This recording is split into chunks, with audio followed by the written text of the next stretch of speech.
Welcome to the biology class. In this video, we are going to start Biobotany Unit 1. Our Earth is the only planet that supports living organisms. The Earth has various types of living organisms: plants, animals, human beings. Organisms of various sizes appear on the Earth. There is interaction between the living organisms and non-living components of the Earth. The living organisms and non-living components together form biosphere. Living organisms can survive only on the planet Earth. According to the survey made by Morrell et al. In the year 2011, the number of estimated species on Earth is 8.7 million. Microbes, plants, animals, and human beings are the various kinds of living organisms found on the Earth's surface.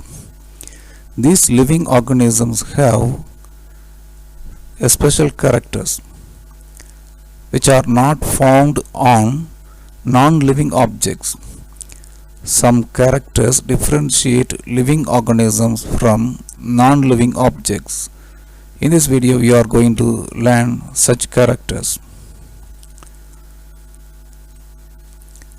Growth is found only on living organisms. Growth, nutrition, movement, reproduction, excretion, irritability, respiration, metabolism are the various attributes of living organisms which are not seen on non-living organisms. Growth is the essential activity of living organisms.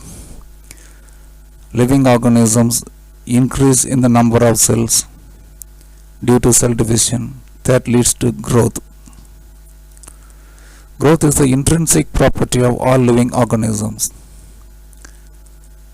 Living cells grow by addition of new protoplasm within the cells. Look at this picture. Here a cell divides into two. Initially, the new cells are smaller in size. By the addition of new protoplasm within the cells, these cells reach the normal size. This is because of growth. So growth is intrinsic property. Here protoplasm is added within the cells. Growth results in increase in the number of cells and increase in the body mass. Plants grow indefinitely. Till their death, plants grow. But growth in animals are limited to certain years. Growth in microorganisms involves increase in the number of cells by cell division. Growth in non-living objects is extrinsic. A mountain grows by the aggregation of materials outside the surface. Due to the accumulation of materials on the external surface, a sand mount grows. Growth in non-living object is extrinsic, whereas in living organisms it is the intrinsic property. Cell structure is essential characteristic feature of living organisms. Living organisms are made up of cells. This is a cell. It has a nucleus and various cell organelles in the cytoplasm. Prokaryotic cells are unicellular. What is called as prokaryotic cell? A cell without true nucleus and cell organelles is called as prokaryotic cell. Prokaryotic cells are unicellular. Then what is called as eukaryotic cell? Eukaryotic cell has true nucleus and cell organelles are present. Eukaryotes are unicellular as well as multicellular. Reproduction is the ability of living organisms to produce new individuals of their own kind. This property is not seen in non-living objects. A non-living object cannot produce another object of the same kind. A fungi, this is Penicillium, it reproduces by the formation of conidiospores. Millions of conidiospores are spread out from a fungi. Yeast reproduces by means of budding. Hydra also reproduces by means of budding. In filamentous algae like Spirogyra, Eudogonium, the filament splits into number of fragments. Each fragment develops into a new alga. This is called as fragmentation. Regeneration is the peculiar characteristic feature of planaria. Planaria is a worm. When the animal is cut into 3 pieces, each piece develops into a new organism. Each piece develops into a whole organism. This is called as regeneration. Regeneration is called as reproduction because new individuals are produced by this process. All these are asexual reproduction. Higher plants and animals show sexual reproduction. Response to stimuli is the characteristic feature of living organisms. It is absent in non-living objects. Heat, touch, cold, pressure or various kinds of external stimuli. Organisms show response to the stimuli. On receiving the stimuli, the organisms show some actions. They are the responses. All organisms are capable of sensing their environment and respond to various physical, chemical and biological stimuli. How do the organisms sense the environment? Organisms sense their environment by using the sense organs. After receiving the stimuli, it is processed inside the living organisms. The living organisms exhibit a response. When a particular area is warm, animals move to another area. This is a response. Living organisms respond to chemicals in the air.